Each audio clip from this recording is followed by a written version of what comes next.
By the end of the colonial times, only 9% of the homesteads were in the narrow colonial cash economy, described as, in quotes, enclave economy, meaning a small island of modernity surrounded by a sea of underdevelopment.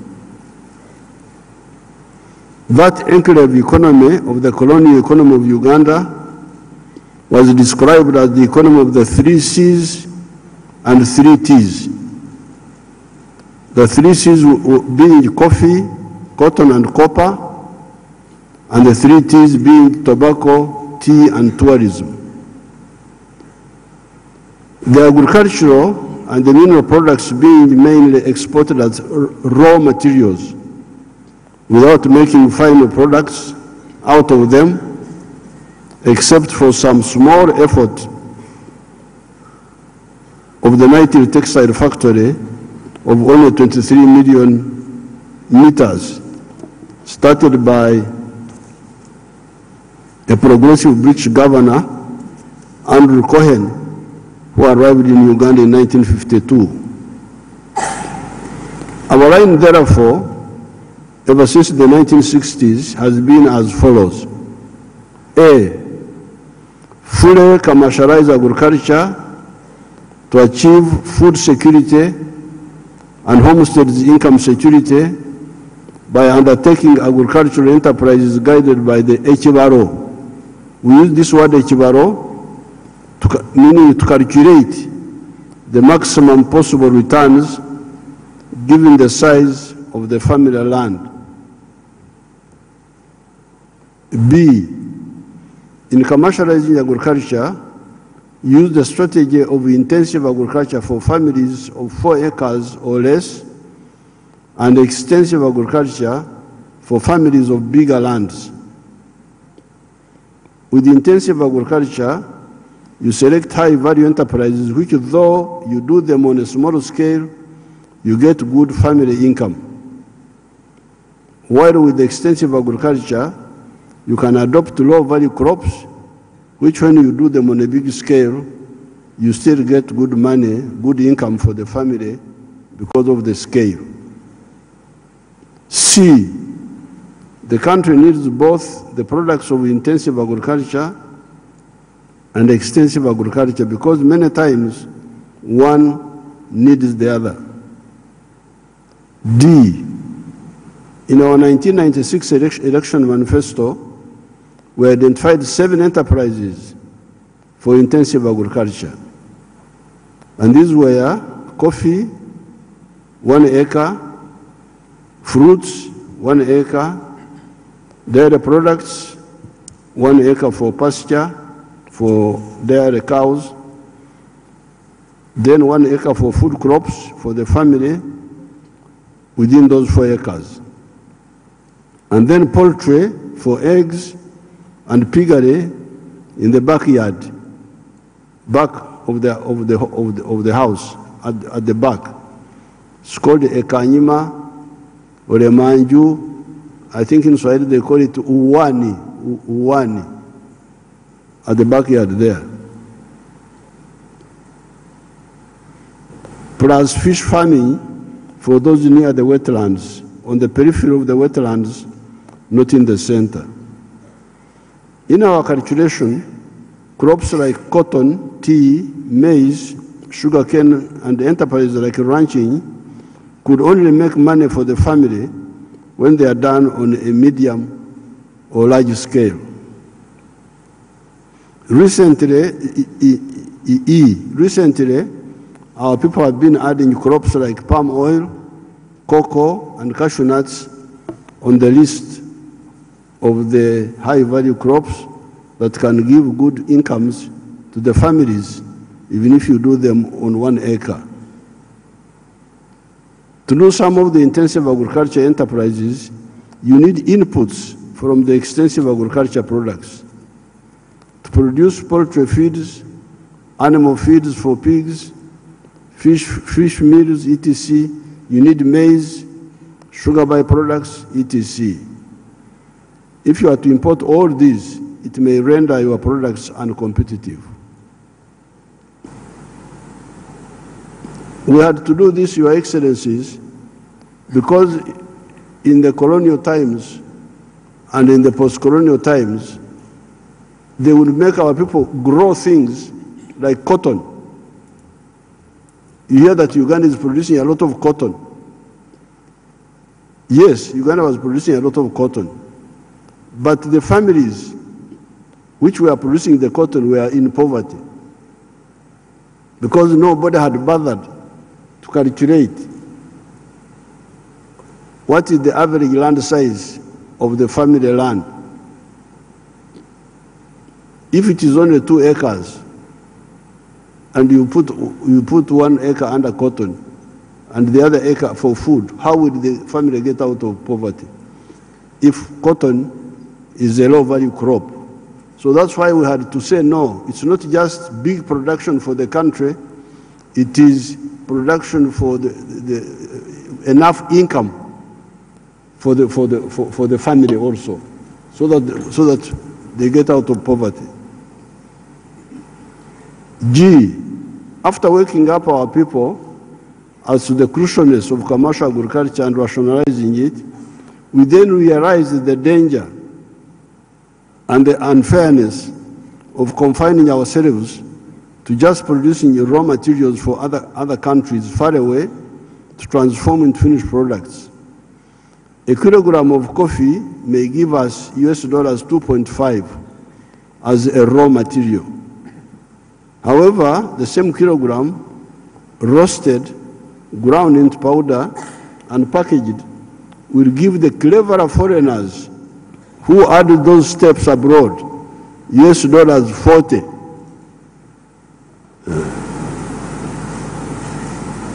So Africans get $2.5 per kilo, and the same kilo transformed into finished products by foreigners brings them $40. This is how Africa has been a major donor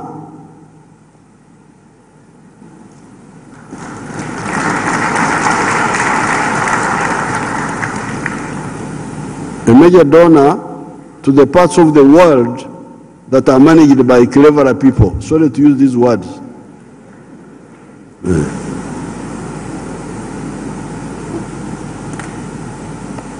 We do not only lose money per kilogram of coffee, we also lose jobs. The roasting jobs, the grinding jobs, and the packaging jobs are done by the children of the foreigners, while Africa's children are drowning in the Mediterranean Sea, going to prosperous Europe and running away from the impoverished Africa.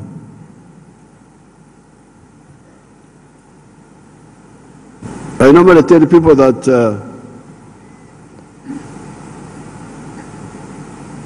a shirt like the one I'm putting on, which is made here in Uganda, has got 6 job levels. This shirt here. Level 1, grow the cotton. Level 2, gin the cotton. Ginning means remove the seeds from the cotton. Now, in many African countries, that's where they end. They end at ginning. Level 3, spinning. Spinning, you get the thread from the cotton.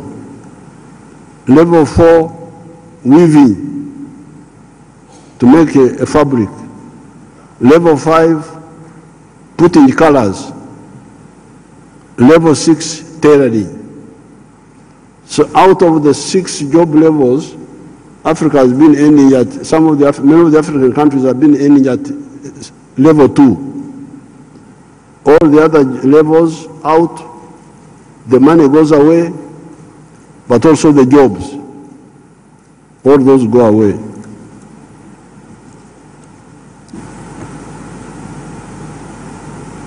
The battle for value addition has been a big one because there are lobbies that want to keep Africa as a raw materials producing continent.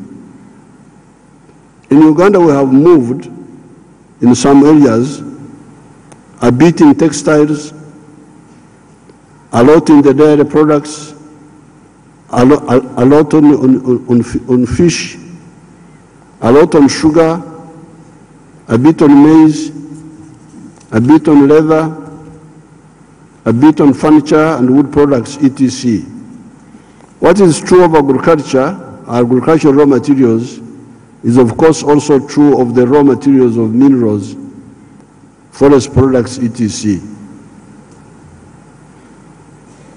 Uganda discovered some oil about 20 years ago. Up to now, we have not started pumping the oil out of the ground. We're about to start. But the main problem was we didn't agree with the oil companies because they were saying that we should build a pipeline to take the oil, the petroleum, out of the country. Then I told them that I had a rumor that there were human beings here.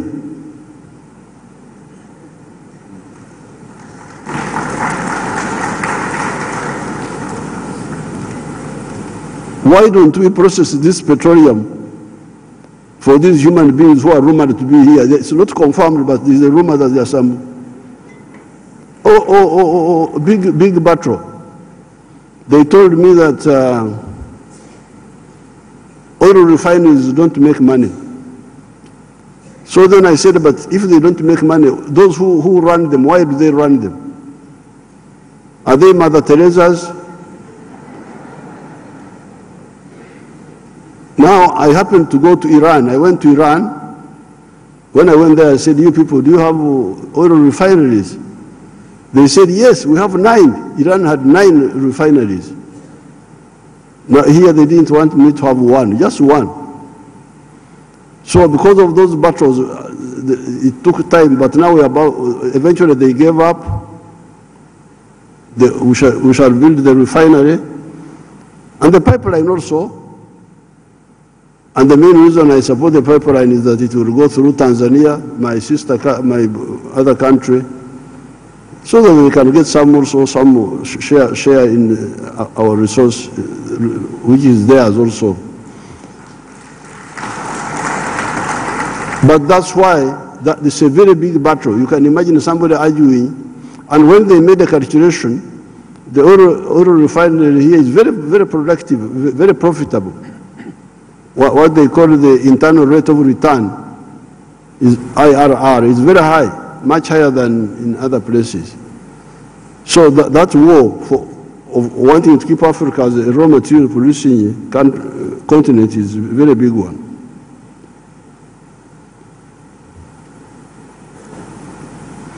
The value addition to agricultural products, this is H, ensures vertical integration in the agricultural sector, from the garden to the table, and from the farm to the wardrobe, for clothes, shoes, etc.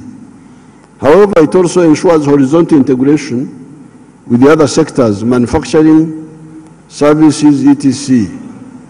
How can you say that you are promoting tourism when all the food the tourists eat is being imported?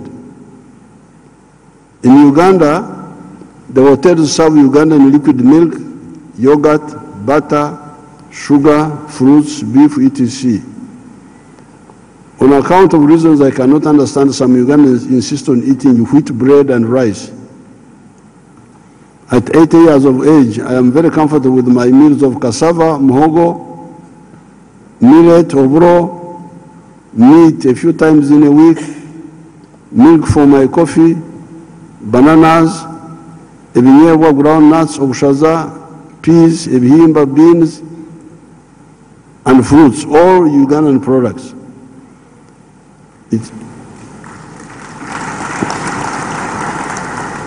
It is the bread eaters and the rice eaters that cause us to import some food. I do not eat chicken, pigs, eggs, etc. because I'm from the savannah, but they are abundantly available. Therefore, in Uganda, the hospitality industry is firmly integrated with our agriculture except for rice and wheat. In order to launch our agriculture on the journey of socio-economic transformation away from the pre-capitalist, pre-socialist traditional mode to modern commercial agriculture, we have done the following. Roman 1, politically mobilize through sensitization the people to move away from the pre-money, working only for the stomach, to commercial agriculture with the chibaro, with the calculation. 67% of the homesteads in Uganda are now in the money economy for the first time in human history. At independence, only 9% were in the money economy. By 2013, only 32% were in the money economy. That is why I had to involve the army to distribute seedlings. We had to involve the army to distribute seedlings. I was begging these villagers to get out of poverty. They are in poverty, but they are not bothered. So we had to go there and beg them, please, please, get out of poverty. Here is coffee seedlings, plant them. Roman 2, through scientific research, ensure good quality seeds. I salute our scientists for developing a long list of improved seeds, higher yields, disease-resistant, drought-resistant, etc. Roman 3, sensitize farmers about the best agro practices, spacing, mulching, water conservation, etc. 4, ensure disease control, immunization, spraying against pests, etc. 5, ensure food safety against aflatoxins. 6, to stabilize agriculture, have standby irrigation using gravity or solar-powered water pumps. This will eliminate the risks of the erraticness of the rain. 7, use fertilizers to restore the nutrients in the soil. 8, conduct soil mapping to determine what can grow where. 9, discourage land fragmentation on inheritance because it creates land with disability, land that can no longer do certain enterprises because of the smallness.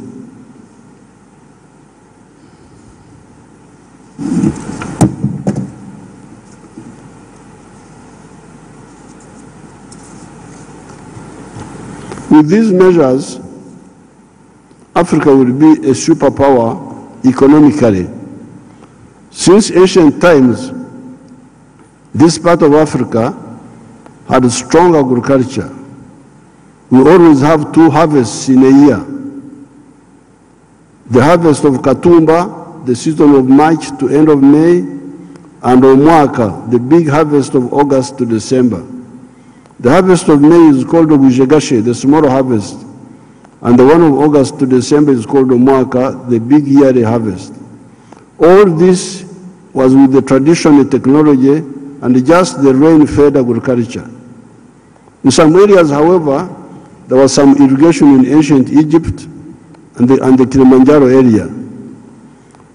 When Henry Morton Stanley walked through this area, Congo, Uganda, Tanzania, between 1887 and 1889, he wrote as follows on pages 298 and pages 371 to 372, respectively, of his book entitled In Darkest Africa, Volume 2.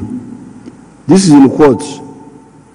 A march of an hour and a half in the afternoon, apparently not far from the river, brought us to the populous district of the Babusese. The banana plantations were very extensive, reminding you of Uganda, and their shades covered a multitude of huts. This was in the diary of Henry Stanley, which he wrote on December 5th, 1887. In Congo, he was in Congo, Ituri area.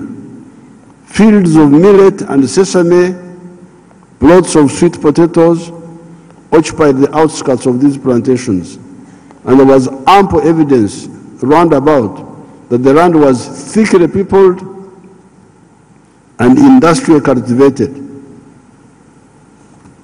Later on, while traveling through the Riz area of Ankole in Uganda, he wrote as follows: crossing a narrow neck of land, descending into the basin of the Riz.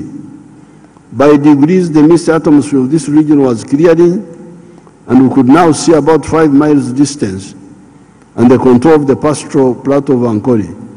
It was not by any means at its best. It was well into the drought season. The dry season had commenced 2 months previously. Hilly range, steep corn, hammock and plain were clothed with grass ripe for fire. The herds were numerous and all as fat as prize cattle. In the valley, we had passed over 4,000 cattle of the longhorned species. The basin of the Riz, which we are now in, and which was the heart of Ankole, possessed scores of the finest herds of cattle I had never seen before. This was a white man, Henry Morton Stanley, who came through this area in 1887, 1889. That's what he wrote. Found very powerful agriculture. He was clearly amazed by the scale of production. Therefore, this Africa of having no food, of begging, is not the real Africa, but the colonial and neo-colonial Africa. It is a shame.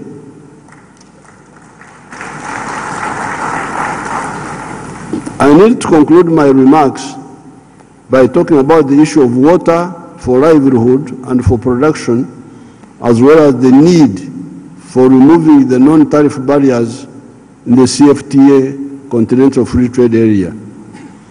Uganda is lucky in that we have a lot of water. Our major problem is to persuade our uninformed or misinformed people by guiding them to stop undermining our water resources by encroaching on the wetlands, the forests, the catchment areas, the river banks, and the lake shores. Some other parts of Africa, however, are not so lucky. Northern Africa has got a water problem. Even Southern Africa gets periodic shortages of water. Here in the Nile Valley, we are always arguing about the 85 billion cubic meters of that river at Khartoum, the River Nile. In the past, I posed a question to Dr. Boutros Ghali of Egypt, the following questions. Question number 1. Are you aware that the Congo River has got 3,000 billion cubic meters of water per annum going into the Atlantic Ocean? Because here in the Nile, we are quarreling about 85 billion cubic meters of water at Khartoum. But the River Congo is 3,000 billion cubic meters of water per year. In other words, the River Congo is equivalent to 30 Niles. Nile 1, Nile 2, Nile 3, Nile 30 of them in the River Congo.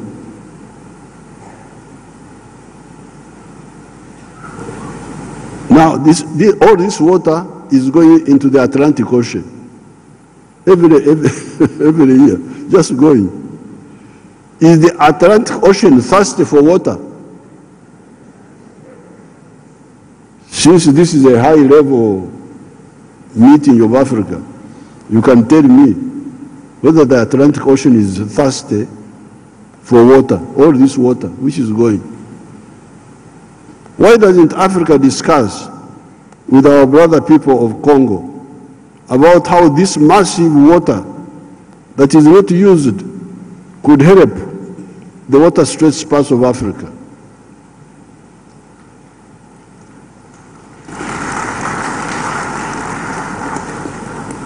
Another question: is Africa aware of the technology of desalination? Because we spend so much time talking about so many things, but I have never heard people talking about desalination.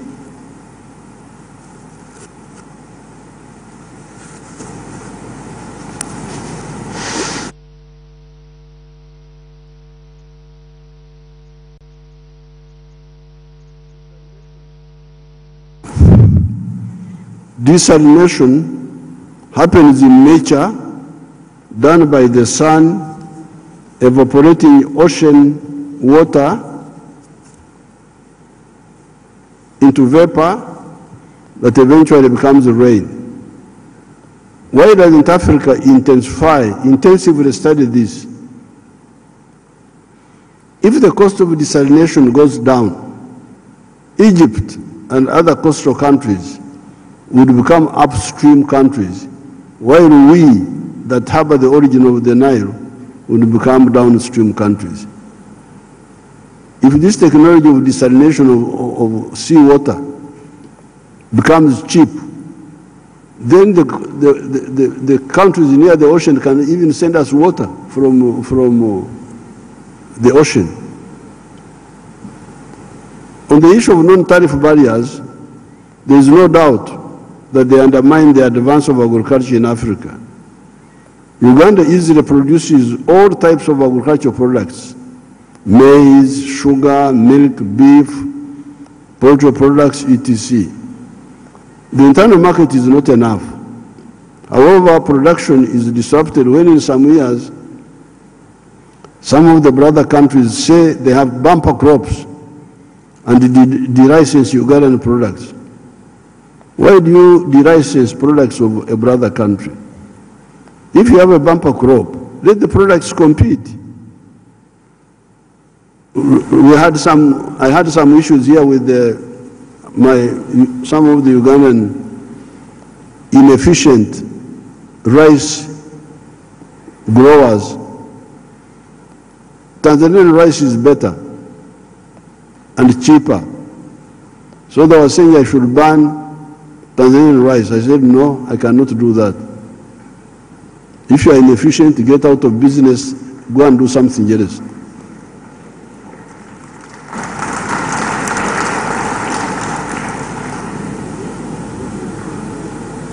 If you have a bumper crop, let the products compete. After the Ugandan product has been delicensed, then you hear that the delicensing country has now a shortage of this or that. Can they now import it from Uganda? By that time, the Ugandan farmers have been rendered bankrupt and have migrated to new products such as coffee that are mainly bought by foreigners away from Africa. How would African agriculture sustainable advance with this erraticness? I thank everybody.